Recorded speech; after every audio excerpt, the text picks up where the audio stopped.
Shalom jemaat Tuhan yang terkasih, shalom. Shalom. Berikan senyum yang sukacita. Coba lihat kanan kirinya. Wow, saya senang melihat kamu hari ini. Luar biasa, amin. Kita datang ke tempat ini hanya satu tujuan kita, untuk memuliakan nama Tuhan, amin. Amin. Mari kita satukan hati kita berdoa.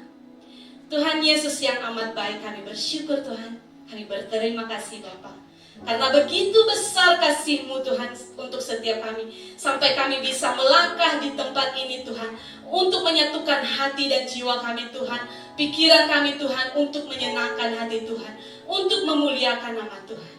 Bapa, urapilah tempat ini Tuhan.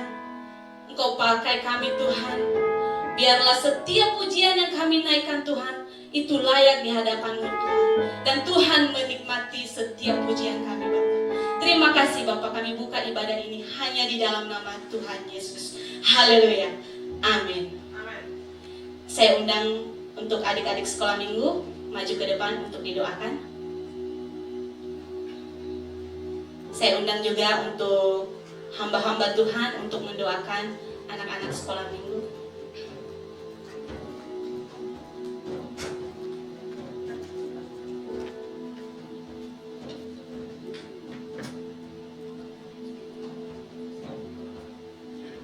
Mari saudara-saudara kedapkan tangan saudara kepada anak-anak di depan ini. Terima kasih Tuhan, anugerah-Mu bagi kami luar biasa, anak-anak yang Engkau berikan kepada jemaat-Mu ini Tuhan. Mereka sungguh-sungguh akan Engkau pakai sepanjang hidup mereka. Mereka sungguh-sungguh mendekat kepada-Mu Tuhan, menjadi kekasih-kekasih-Mu Tuhan. Terima kasih Tuhan. Engkau bimbing juga para guru sekolah minggu Tuhan, berikan pelajaran yang paling baik. Sungguh-sungguh mereka menggambarkan Kristus di dalam hidup anak-anak ini Tuhan. Terima kasih Tuhan, dalam nama Tuhan Yesus Kristus kami naikkan doa kami Tuhan. Amin.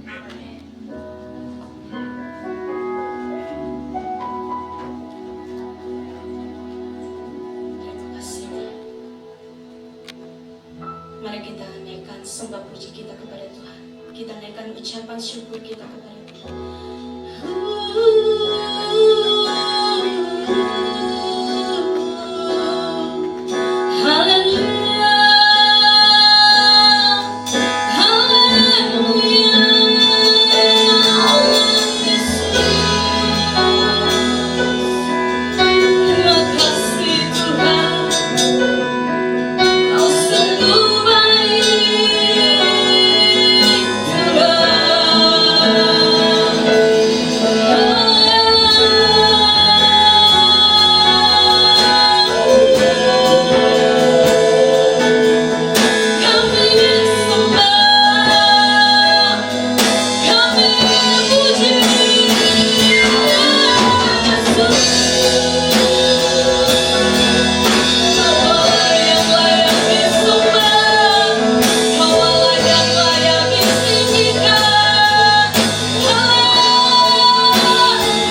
puji nama Tuhan, katakan amin.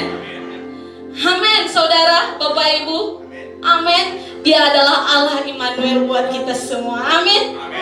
Ada sukacita, ada pengharapan di dalam Tuhan. Amin. Kita bersorak bersukacita untuk Tuhan kita.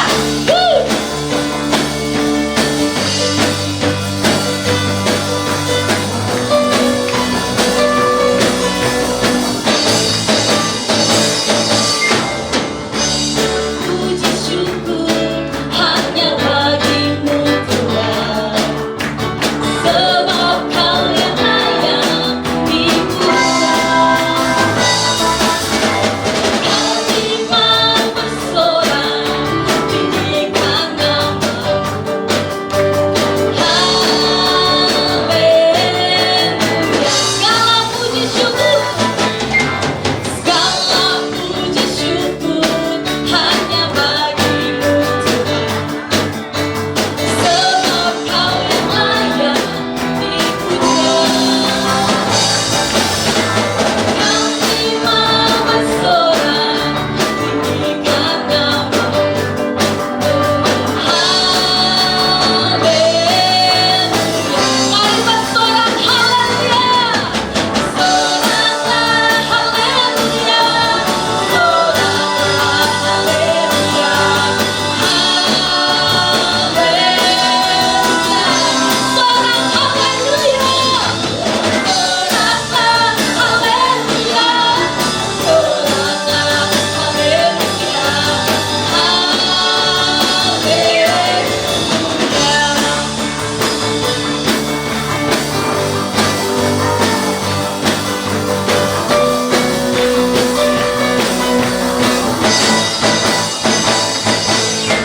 Segala puji syukur hanya bagimu Tuhan, sebab Kau yang layak dipuja. Hati mau bersorak, tinggikan nama-Mu. Haleluya. Sorakkan haleluya. Soraklah haleluya. Haleluya. Haleluya. Oh, sorak haleluya. Soraklah haleluya. Soraklah haleluya. Soraklah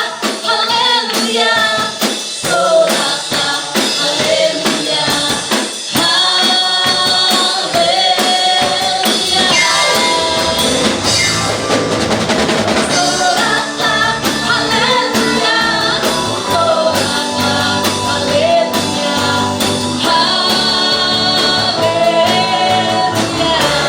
haleluya. Soraklah haleluya. Soraklah haleluya. Haleluya. Sorak haleluya. Soraklah haleluya. Soraklah haleluya.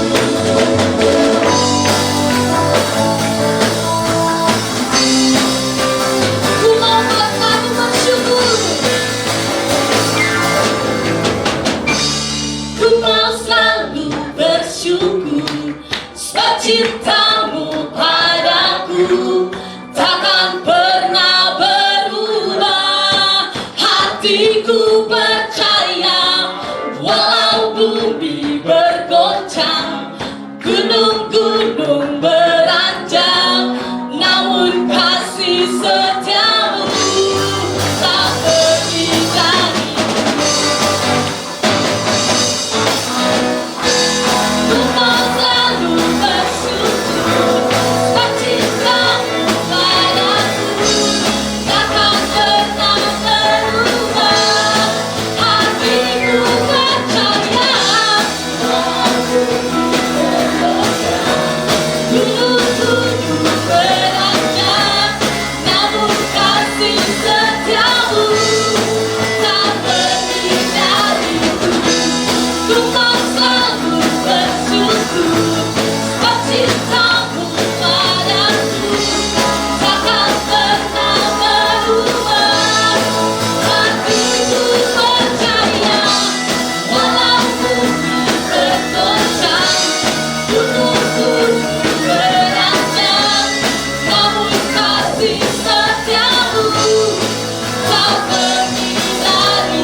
Saya lihat Bapak Ibu sungguh luar biasa memuji nama Tuhan. Amin. Silakan duduk Bapak Ibu. Mari kita siapkan hati kita untuk mendengarkan kebenaran dari firman Tuhan. Karena setiap firman Tuhan adalah Tuhan sendiri. Amin. Terima kasih Tuhan.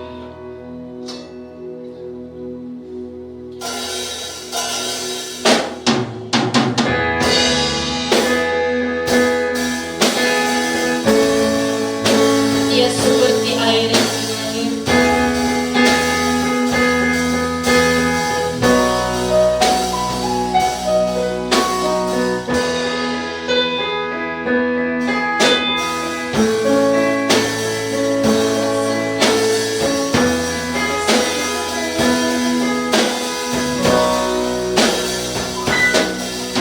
Dia seperti air yang mengalir di hatiku.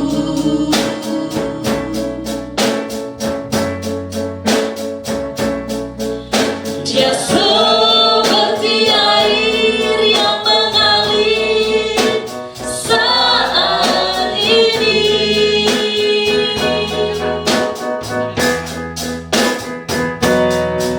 Dia menjamah hatiku, juga menjamah hatimu. Dia seperti air yang mengalir. Dia seperti air yang mengalir. Dia seperti air yang mengalir di hatiku.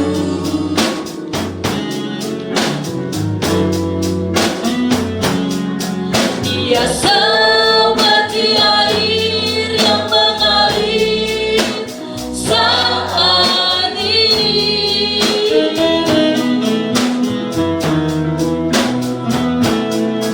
Dia menjamah hatiku, juga menjamah hatimu. Dia seperti air yang mengalir. Oh Yesus, oh Yesus, ya Yesus, curahkan jamahan kasih-Mu. Oh Yesus, ya Yesus, dengan kuasa Roh-Mu.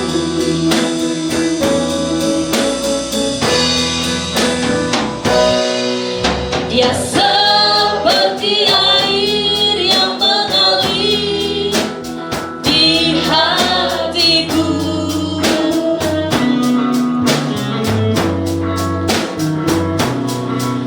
Dia seperti air yang mengalir saat ini.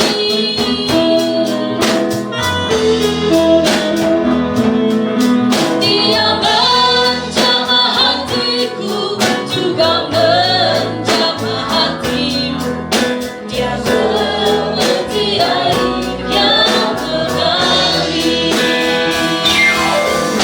Oh Yesus, ya Yesus, curahkan jamahan kasih-Mu. Oh Yesus,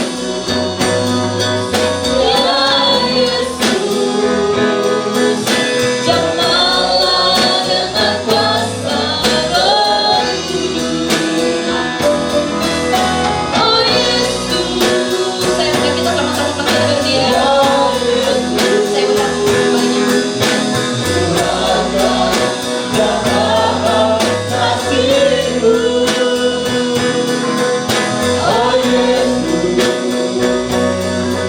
ya Yesus, jamahlah dengan kuasa Roh-Mu.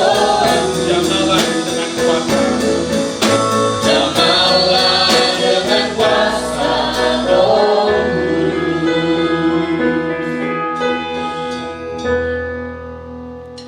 Terima kasih Tuhan untuk segala kasih-Mu, berkat-Mu, penyertaan-Mu dalam hidup kami. seperti air yang mengalir Tuhan. Kau senantiasa melimpahkan berkat-Mu pada hidup kami Tuhan. Terima kasih juga Tuhan, pada siang hari ini Tuhan Kau memberikan waktu untuk menaikkan pujian dan penyembahan kami. Dan sekarang kami siap duduk belajar mendengarkan akan firman-Mu Tuhan. Allah Roh Kudus bertatalah di tengah-tengah jemaat-Mu ini Tuhan. Urapi kami dengan kuasa-Mu, urapi kami dengan hikmat-Mu. Dalam nama Tuhan Yesus kami berdoa dan bersyukur. Haleluya. Amin.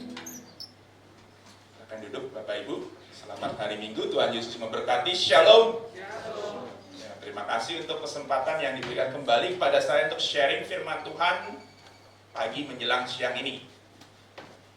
Pagi menjelang siang ini saya akan membawakan firman Tuhan yang saya beri judul karakter dari Paulus. Paulus yang mana nih Pak? Paulus yang menulis 13 surat dalam perjanjian baru. Ya, dari kitab Roma sampai kitab Filemon itu semua ditulis oleh Rasul Paulus. Dan pada pagi hari ini kita akan belajar sifat-sifat baik dari Rasul Paulus. Ya. Tanpa berlama-lama kita buka Alkitab kita dalam kitab Filipi atau surat Filipi pasal yang ketiga. Surat Filipi pasal yang ketiga, ayat yang pertama sampai dengan ayat yang ke-11. Seperti biasa, kita akan baca bergantian. Saya akan mulai dengan ayat yang ganjil. Bapak Ibu bisa ikuti dengan ayat yang genap. Judul perikopnya adalah kebenaran yang sejati. Ya, kebenaran yang sejati. Ayat 1, akhirnya saudara-saudaraku, bersukacitalah dalam Tuhan. Ayat 1b, menuliskan hal ini lagi kepadamu tidaklah berat bagiku, dan memberi kepastian kepadamu. Ayat 2 silakan.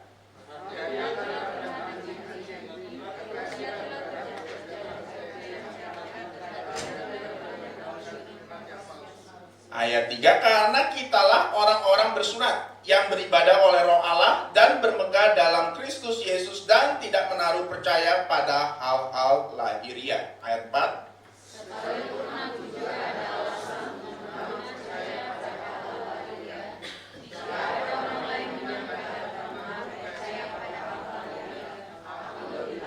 Ayat 5, disunat pada hari ke-8 dari bangsa Israel, dari suku Benyamin, orang Ibrani asli, tentang pendirian terhadap hukum Taurat, aku orang Farisi. Ayat 6.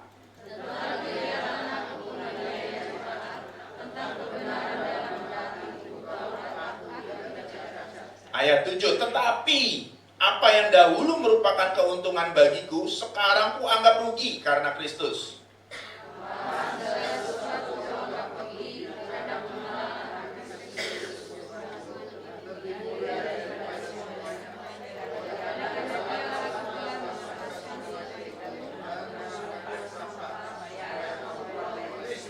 Ayat 9, dan berada dalam Dia bukan dengan kebenaranku sendiri karena mentaati hukum Taurat, melainkan dengan kebenaran karena kepercayaan kepada Kristus, yaitu kebenaran yang Allah anugerahkan berdasarkan kepercayaan. Ayat 10. Yang kehendaki ialah mengenal Dia dan kuasa sekitarnya dan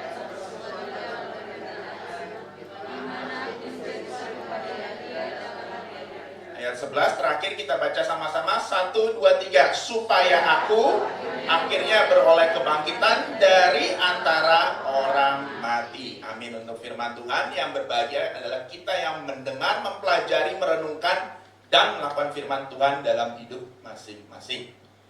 Ya, surat Filipi. Ya, tadi kita sebutnya kitab Filipi. Kalau dulu ini aslinya berupa sebuah surat dari Paulus, Rasul Paulus kepada jemaat di kota Filipi di benua Eropa.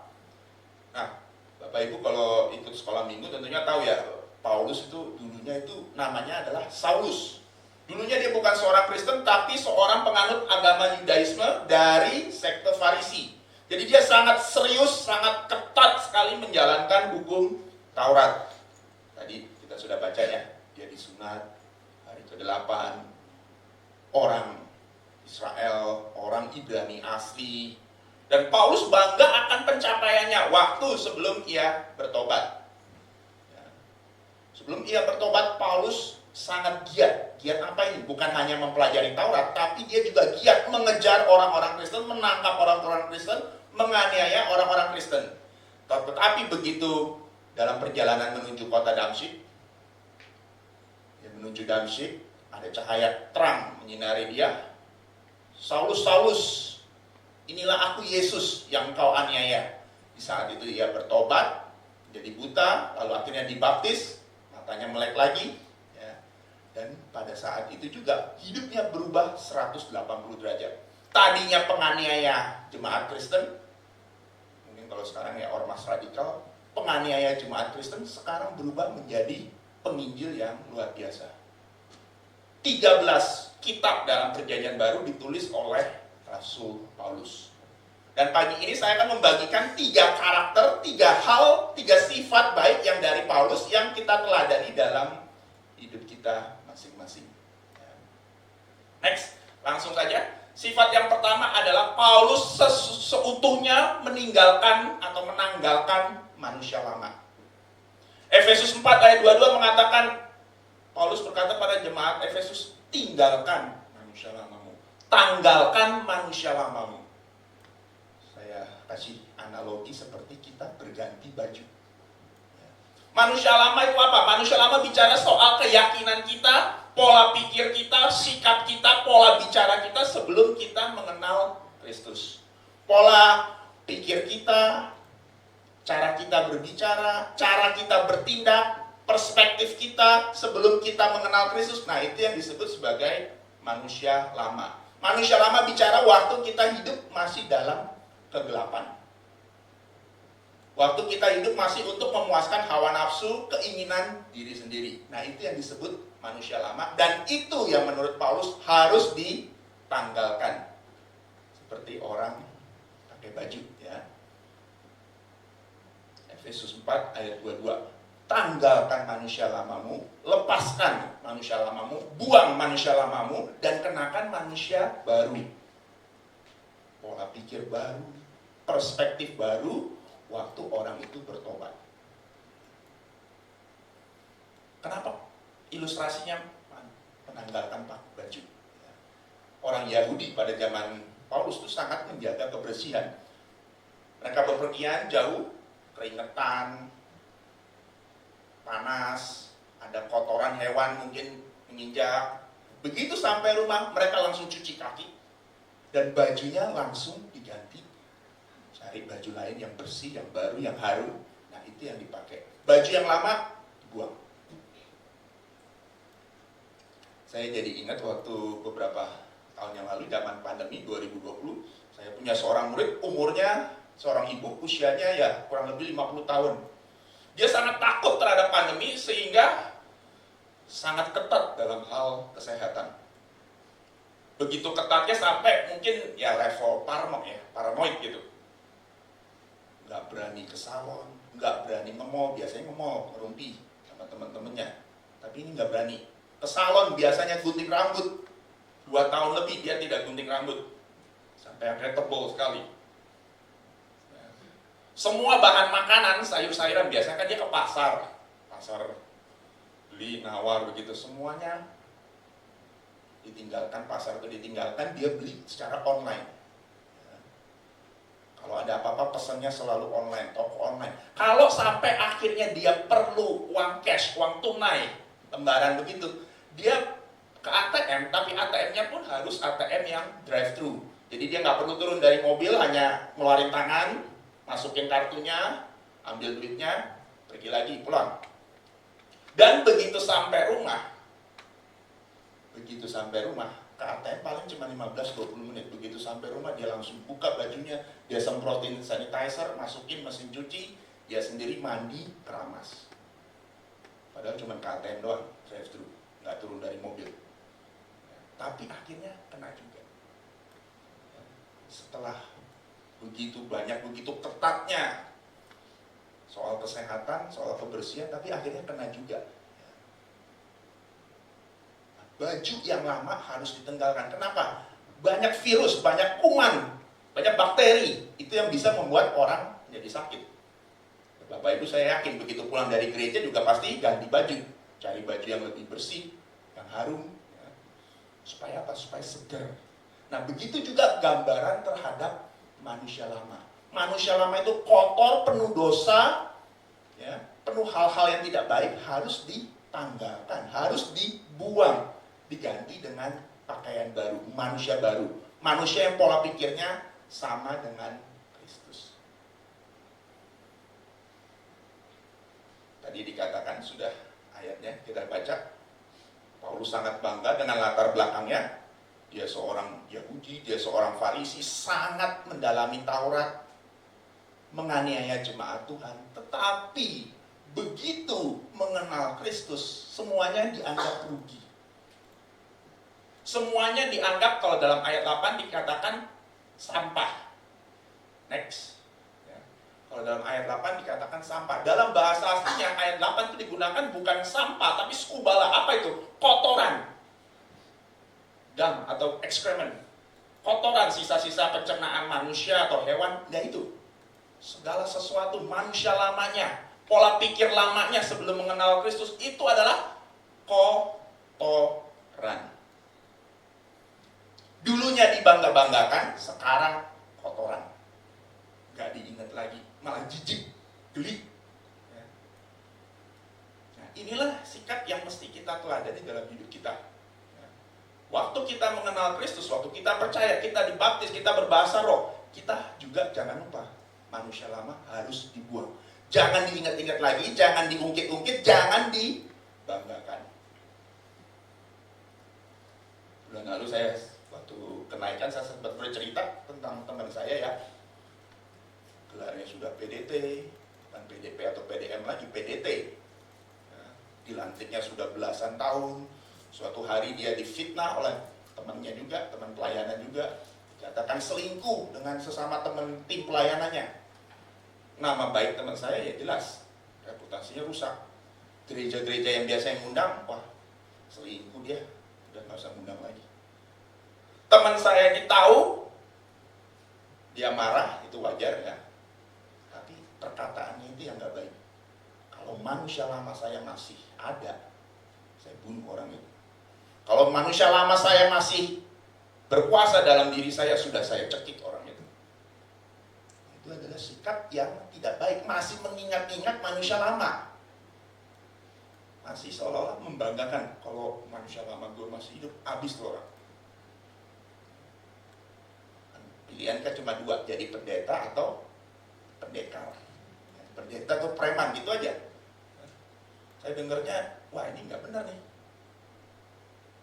Difitnah, nggak ada yang suka, betul. Merusak reputasi kita, ya. Tapi caranya tidak seperti itu. Kalau manusia lama sudah ditinggalkan, kalau kamu sudah sungguh-sungguh bertobat, tinggalkan manusia lamamu. Jangan lagi diingat-ingat, jangan lagi diungkit-ungkit.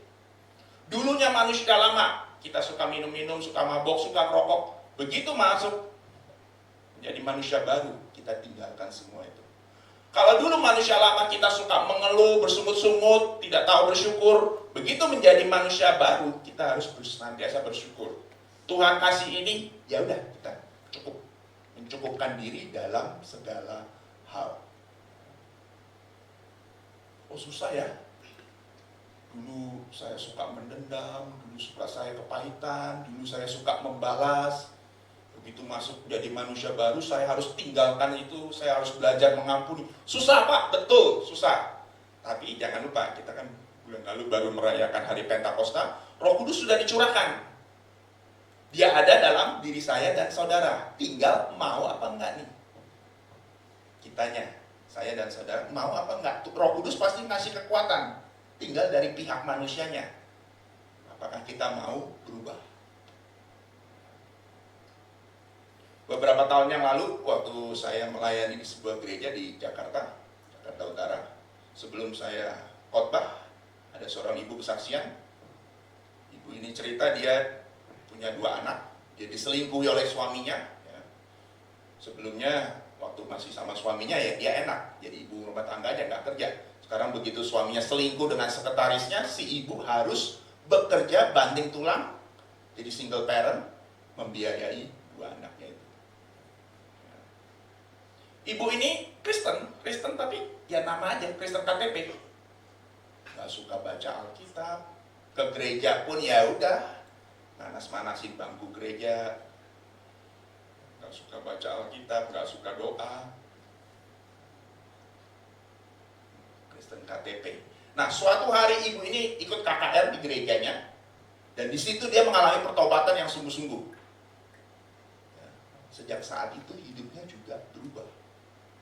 Dulu males baca Alkitab, sekarang selalu nanya ke pendetanya, kapan ada PA di jemaat, kapan ada Bible study, kapan ada pendalaman Alkitab di jemaat. Dulu dia tidak bisa mengampuni, pelan-pelan rasa sakitnya karena pengkhianatan suaminya itu, pelan-pelan dia mulai ampuni. Dia mulai melepaskan pengampunan. Awalnya susah, segala sesuatu pasti susah awalnya. Tapi lama-lamaan ya dia mau, Roh Kudus kasih kekuatan, sampai akhirnya pada saat dia kesaksian, kurang lebih setahun, ya, dia sudah bisa mengampuni suaminya. Dia sudah bisa mengampuni mantan suaminya yang sudah mengkhianati dia. Nah, itu ciri pertobatan yang sungguh-sungguh. Manusia lama dibuang, jangan diingat-ingat lagi. Sekali lagi katanya kotoran ya. Kotoran kan kita nggak ingat-ingat. Ngingetnya aja pun rasa jijik, nafsu makan jadi berkurang. Nah, seperti itulah manusia lama kita. Manusia lama dibuang, ganti dengan manusia yang baru. Nah, itu sifat pertama dari Paulus. Dia sungguh-sungguh tinggalkan manusia lamanya, dia nggak mau ingat-ingat lagi. Sekarang dia katakan, dulu aku bangga karena latar belakangku. Orang Yahudi disunat segala macam. Sekarang aku hanya bangga kenapa? Aku kenal Kristus. Udah, itu aja. Dia nggak bangga lagi dengan latar belakangnya. Dia hanya berbangga karena pengenalannya akan Kristus. Itu sifat pertama Paulus. Sifat yang kedua, next. Sifat yang kedua bicara soal sepenuh hati. Sepenuh hati, ngapain? Melayani Tuhan. Paulus ini kalau jenis orangnya dia ya orang yang all out. Kalau dia udah suka, kalau dia udah percaya, dia mati-matian untuk melakukan apa yang dia mau, apa yang dia percayai. Waktu sebelum bertobat, dia merasa orang Kristen ini sesat ini, penyebar sesat ini. Masa Tuhan ada 3? Dia menganiaya orang Kristen, itu pun dilakukan dengan semangat. Radikal, garis keras, fanatik. Tapi begitu dia bertobat, tadinya dia fanatik mengejar orang Kristen, sekarang dia fanatiknya apa? Melayani Tuhan. Semboyan hidup Paulus yang sangat terkenal, next. Bapak Ibu juga pasti tahu ayatnya, Filipi 1 ayat 21 mengatakan, to live is Christ, and to die is gain. Hidup saya adalah Kristus, melayani Kristus. Kalaupun saya nanti ditangkap tentara Roma, digebukin orang, dilempari batu sampai akhirnya mati, itu adalah keuntungan. Jadi nggak heran kalau dalam Alkitab kita baca, begitu dia bertobat dia langsung menginjil ke daerah-daerah. Dia mengadakan perjalanan misi 3 kali. Ya, kalau anak STT pasti udah hafal tuh rute-rutenya itu. Ke benua Asia, benua Eropa, ya. Sampai akhirnya Paulus ke Roma, ya, Italia. Ngapain? Melayani Tuhan, menyebarkan Injil. Oh berarti nggak kerja dong Pak? Bukan kalau sepenuh hati melayani Tuhan, oh berarti saya berhenti dari pekerjaan saya, yuk rame-rame jadi full time. Nggak begitu juga. Ya. Alkitab mengatakan waktu Paulus melayani Tuhan, dia melakukan dengan sepenuh hati. Kalau kurang duit bagaimana? Kalau kurang duit, dia bekerja sebagai pembuat tenda. Jadi Paulus tidak mau jadi beban. Oh saya kan full time. Kamu kan saya layani, bagi uang dong, dukung saya dong. Paulus tidak berkata seperti itu. Dia butuh uang, dia kerja sebagai tukang tenda. Ini juga sama seperti hidup saya dan saudara. Di sini yang full time mungkin hanya beberapa orang. Kita melayani Tuhan dalam bidang kita masing-masing, dalam panggilan kita masing-masing. Tapi yang utama adalah untuk melayani Tuhan. Saudara dipanggil untuk bekerja sekuler, ada yang direktur, ada yang CEO, betul. Tapi tujuan utamanya adalah melayani Tuhan, bukan untuk menimbun kekayaan 7 turunan. Itu yang kedua dari Paulus. Dia seorang yang all out, habis-habisan untuk Tuhan. Sepenuh hati melayani Tuhan. Next, yang terakhir adalah Paulus adalah seorang yang mau tunduk kepada rencana Allah. 2 Korintus 12 mengatakan dalam diri Paulus itu ada suatu duri dalam daging. Duri dalam daging, thorn in the flesh, duri dalam daging. Duri dalam daging ini membuat pelayanan Paulus nggak nyaman, jadi nggak enak. Apa itu duri dalam daging? Para ahli Alkitab biasanya mengatakan Paulus menderita suatu penyakit. Ada yang mengatakan malaria, ada yang mengatakan Paulus kena diabetes. Tapi pendapat yang paling mungkin Paulus itu menderita penyakit mata. Penyakit mata.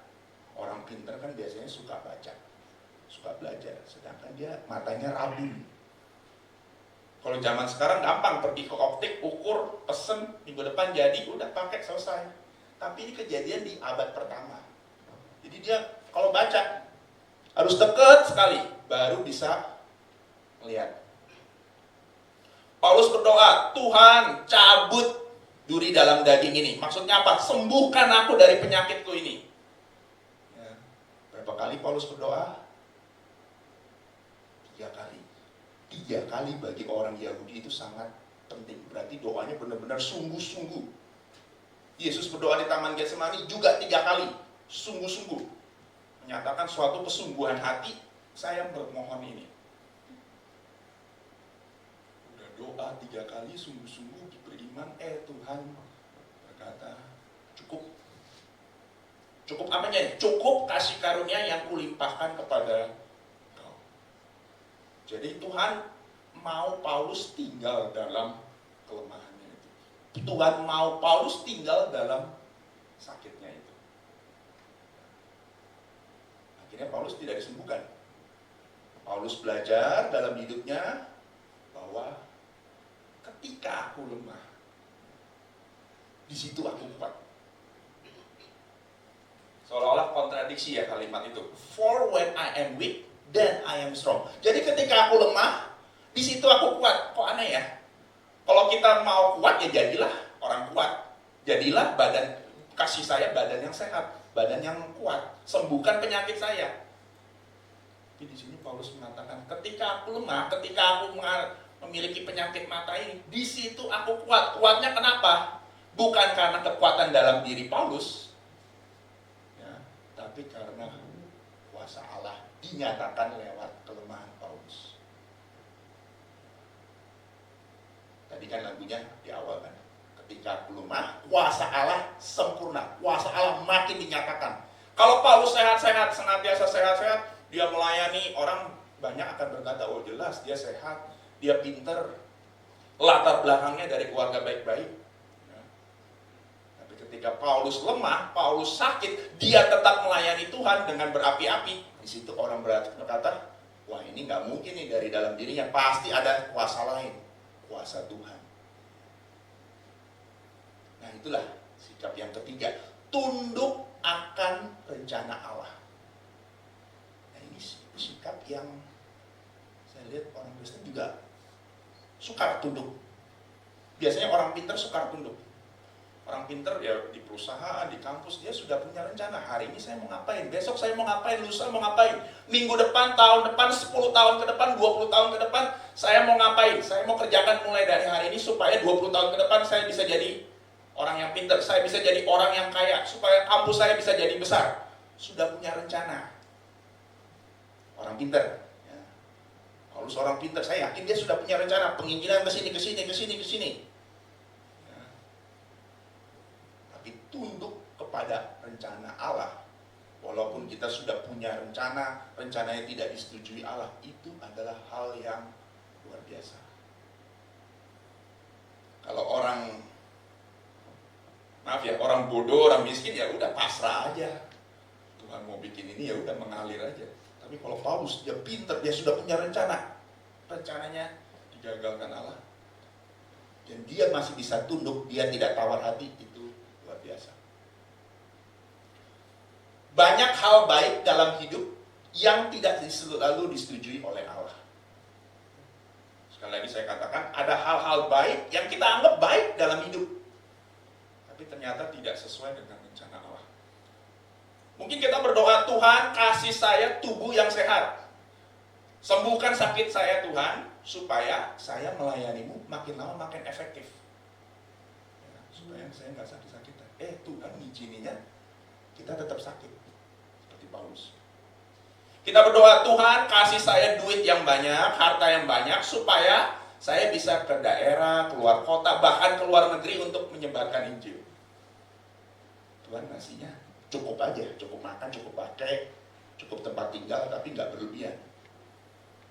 Tuhan kasih saya mobil, motor saya udah butut Tuhan.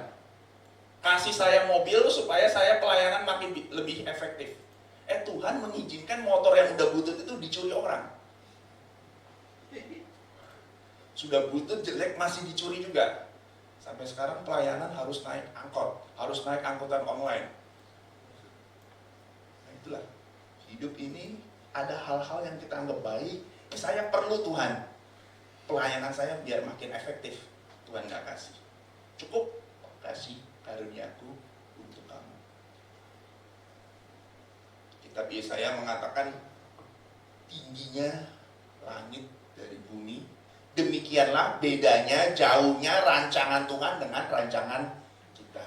Seperti tingginya langit dari bumi, ini kan jauh banget. Demikianlah rencana Tuhan jika dibandingkan rencana si Paulus.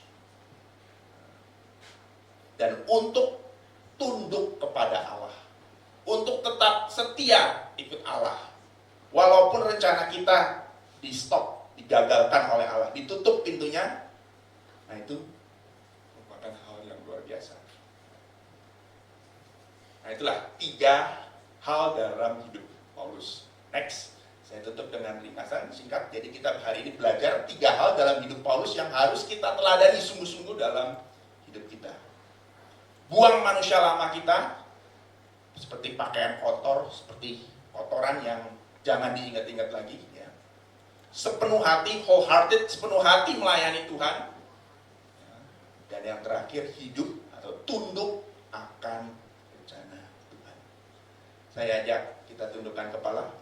Kita nyanyikan lagu Tangan Tuhan Sedang Merendah.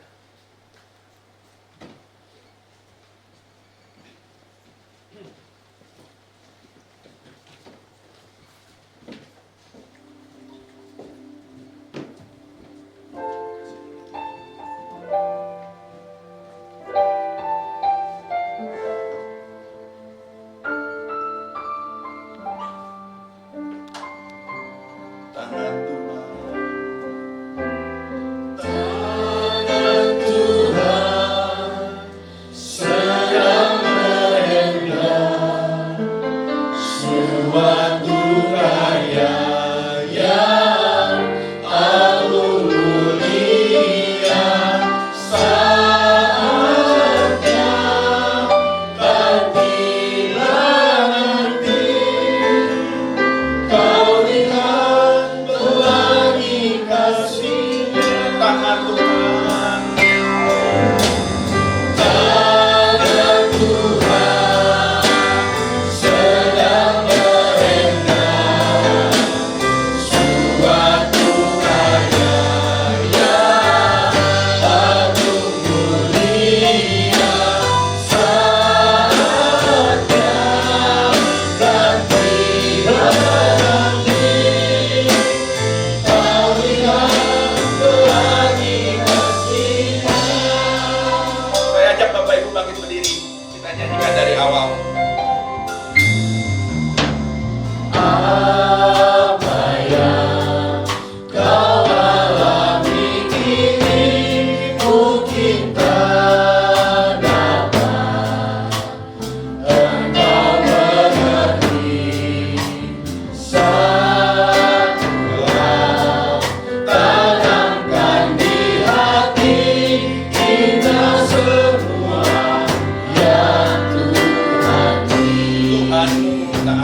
memberi.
firman-Mu. Kami telah belajar dari teladan hidup Rasul Paulus. Kami belajar untuk sungguh-sungguh melepaskan manusia lama kami. Kami belajar untuk sepenuh hati melayani-Mu. Dan kami juga belajar untuk tunduk akan rencana-Mu. Allah Roh Kudus, mampukan kami untuk hidup seperti Paulus. Mampukan kami untuk melayani-Mu dengan segala sesuatu yang kami miliki. Beri hati yang senantiasa tunduk pada kehendak-Mu. Karena kami tahu, rencana-Mu bukanlah rencana kejahatan, tetapi rancangan damai sejahtera, rancangan yang mendatangkan berkat-berkat melimpah bagi kami semua. Terima kasih Bapa. Doa ini kami naikkan dalam nama Tuhan Yesus Kristus yang Maha Kuasa. Amin. Terima kasih. Selamat hari Minggu. Tuhan Yesus memberkati. Terima kasih untuk hambanya, firman Tuhan yang sungguh luar biasa. Amin. Diberkati oleh firman Tuhan. Amin. Amin. Luar biasa untuk hambanya. Pada saatnya kita akan memberikan persembahan. Mari kita satukan hati, kita berdoa. Bapak, terima kasih Tuhan, kami telah mendengarkan kebenaran dari firman-Mu Tuhan. Biarlah setiap firman yang keluar dari mulut hamba-Mu Tuhan bisa membentuk kehidupan kami untuk lebih baik lagi Tuhan, dan menjadi teladan untuk pegangan hidup kami untuk kedepannya Tuhan. Terima kasih Bapak. Waktunya kami akan memberikan persembahan Tuhan. Kiranya setiap apa yang kami beri Tuhan berkati, dan kami mau memberi dengan sukacita dan sepenuh hati kami Tuhan. Terima kasih Tuhan Yesus. Haleluya. Amin.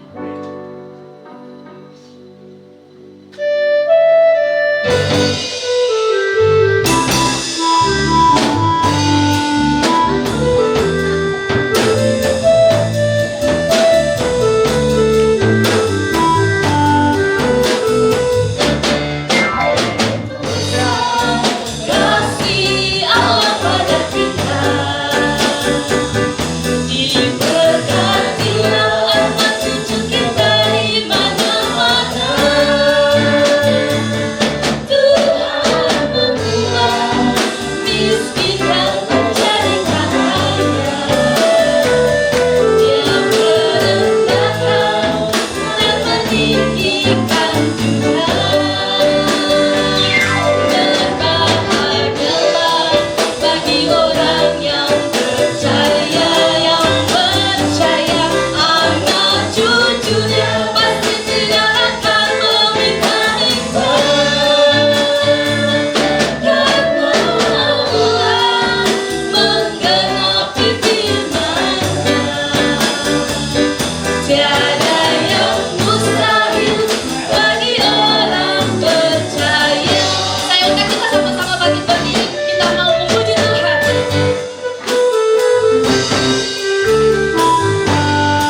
meninggikan juga.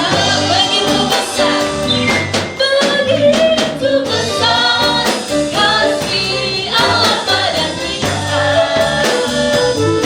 Diberkatilah anak cucu kita di mana-mana. Tuhan membuat miskin dan menjadikan kaya. Dia merendahkan dan meninggikan juga. Berbahagialah bagi orang yang percaya, anak cucunya pasti tidak akan meminta-minta.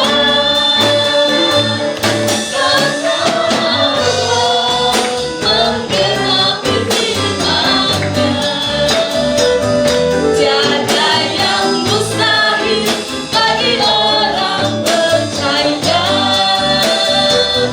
Tiada yang mustahil bagi orang percaya. Tiada yang mustahil bagi orang percaya. Haleluya. Silakan duduk Bapak Ibu saudara-saudari yang terkasih. Kita akan mendengarkan pengumuman kita.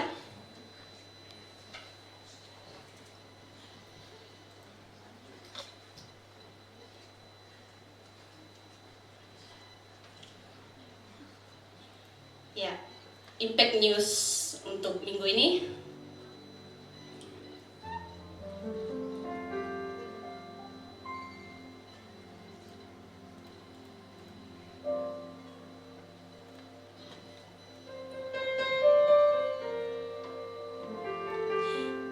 Ya, kita akan mengucapkan kepada saudara kita yang baru pertama kali hadir di tempat ini, selamat datang.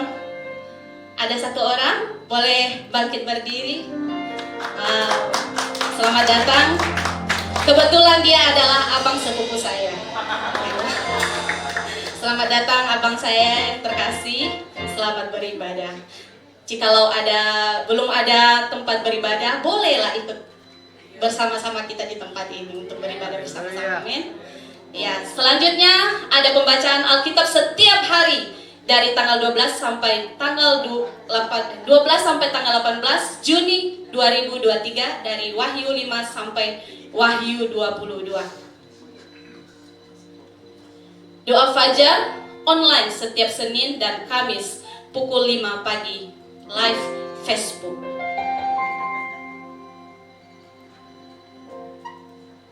Dan doa malam juga, penyembahan dan doa setiap hari Selasa pukul 17 sampai pukul 22 di tempat ini.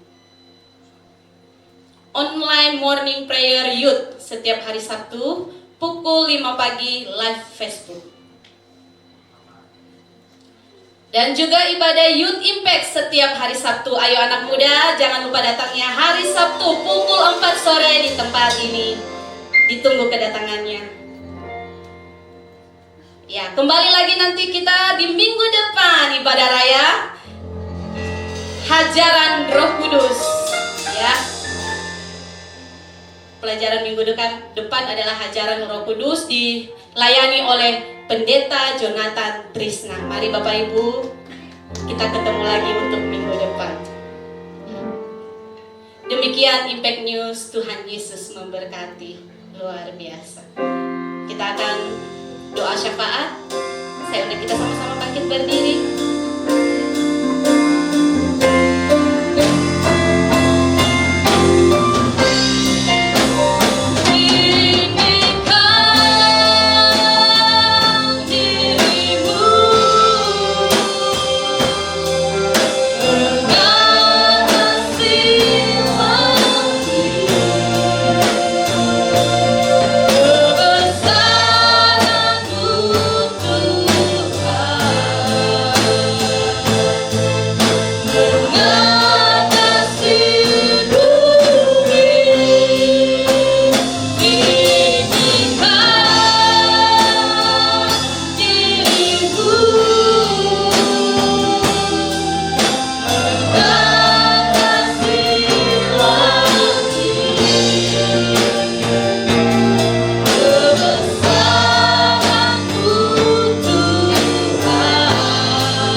ini. Sungguh kami diberkati oleh kebenaran firman-Mu yang luar biasa dan ajaib. Kami tahu Engkau mengasihi kami dan Engkau mengajar kami segala hal yang Engkau mau untuk kami lakukan. Terima kasih Tuhan. Kami tahu Tuhan, pagi ini setiap kami yang ada di tempat ini pun mengalami berkat yang sangat luar biasa. Dan kami percaya Tuhan membawa kami dalam pembaharuan, membawa kami dalam kedewasaan. Dan Tuhan yang memberi kami kekuatan melakukan semua ini. Kami berdoa untuk PDP Robert Paul Trisna yang menjadi saluran berkat pagi ini. Tuhan berkati hamba-Mu, pakai dia dimanapun Tuhan percayakan pelayanan. Sebagai pendidik juga, kami berdoa Tuhan urapi hamba-Mu. Biar Tuhan senantiasa memberikan dia hikmat dan dia boleh mengajar banyak hal, membukakan wawasan-wawasan yang baru, memberkati banyak orang dan menyelamatkan banyak jiwa. Di dalam nama Tuhan Yesus pelayanan kehidupannya saya secara pribadi diberkati Tuhan. Kami mengucap syukur Tuhan buat hari ini. Kami percaya juga Engkau memberkati setiap jemaat-Mu, umat-Mu yang datang pagi ini. Mereka yang menyaksikan tayangan ini juga mengalami lawatan Tuhan. Kami jadikan manusia yang baru, meninggalkan manusia kami yang lama, supaya kami hidup berkenan dan mampu melakukan apa yang Tuhan mau. Kami menyerahkan ibadah pagi ini kepadamu Tuhan dengan ucapan syukur. Engkau memberkati setiap kami. Mereka yang datang dengan yang sakit Tuhan berikan kesembuhan. Mereka yang dalam keadaan berbeban berat Tuhan berikan kelegaan. Dan Engkau adalah jawaban doa setiap kami Tuhan. Pagi ini kami juga berdoa Tuhan buat Ibu Gembala yang sedang sakit vertigo. Tuhan jamah dan sembuhkan, pulihkan Ibu Gembala di dalam nama Tuhan Yesus. Mampukan dia Tuhan untuk melayani Engkau. Mampukan dia untuk menjadikan hidupnya teladan. Dan berikan dia hikmat, kekuatan yang daripadamu. Tutup bungkus dia anak mantu dengan kuasa darah-Mu. Dan cucu-cucunya juga diberkati Tuhan dalam perlindungan Tuhan. Kami percaya kami di tempat ini melayani Tuhan secara bergandeng tangan. Dan Tuhan yang menganugerahkan berkat-berkat yang melimpah. Kami datang tidak sama seperti saat ini, kami akan pulang dengan berkat-berkat yang luar biasa daripada-Mu. Terima kasih Tuhan. Kami menyerahkan setiap pelayan-pelayan Tuhan yang sudah ambil bagian, guru-guru sekolah minggu, pendoa, pemain musik, MC singer, bahkan Tuhan semua yang terlibat media. Engkau urapi dan berkati. Biar kami lebih lagi memberikan yang terbaik buat Tuhan di hari-hari ini untuk kemuliaan bagi nama-Mu. Semua aktivitas dan kegiatan gereja-Mu, Gereja GB Impact di tempat ini, Tuhan berkati. Mampukan kami melakukannya karena kami mengasihi Tuhan. Dan program-program yang dijalankan untuk kemuliaan bagi nama-Mu Tuhan. Berkati yang di Bangka, bahkan juga perintisan yang di Cibinong. Engkau urapi Bapak Fredrik dan Ibu Yulia. Jadikan mereka berkat di sana Tuhan. Wilayah Cibinong dilawat Tuhan. Jiwa-jiwa dimenangkan bagi-Mu Tuhan dalam nama Tuhan Yesus. Terima kasih, kami bersyukur pagi ini. Kami sudah menerima anugerah dan berkat Tuhan. Kami mengucap syukur buat setiap lawatan-Mu Tuhan. Sebelum kami pulang, kami mau terima berkat daripada-Mu.